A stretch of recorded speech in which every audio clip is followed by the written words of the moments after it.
Sono in compagnia di un grande amico mio, un grande amico della famiglia Agriscuolo, un grande amico di Cantiamo Napoli ed ecco a voi Michele Taurino. Buonasera a tutte le persone che ci stanno seguendo, buonasera a te che non ci vedevamo da un bel po', mi fa piacere, bello, sembra attiva, così mi fa piacere.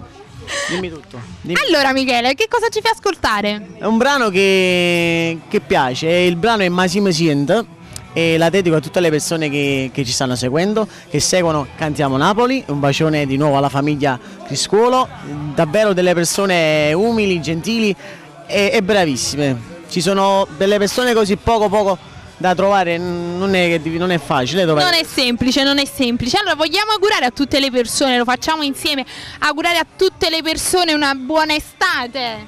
Una buona estate, tanta salute. Lo so, ci vogliono i soldi, però nella vita secondo me la salute è sempre la prima cosa. La prima cosa, okay? È vero. E salutiamo anche tutto il nostro pubblico col nostro Cantiamo Napoli.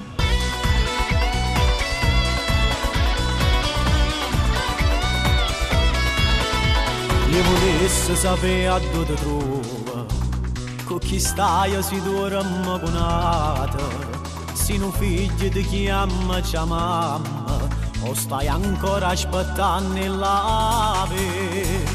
Ma se mi sento risponde, è sempre chi lo sto numero, aspetta che mi telefona, non da nascondere ragione. Ma se mi sento risponde, dai non ti chiede riflettere, ora si so ancora libero. Non ti chiedere sta, ma se mi sento risponde, faccia sto momento all'anima, far riposare queste lacrime, sicuro non ne ha staccato.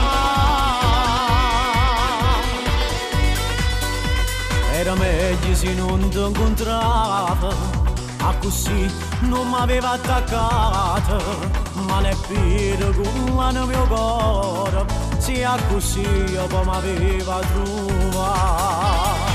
Ma se mi sento risponde, è sempre chi lo sto numero, aspetta che mi telefona, non da nascondere.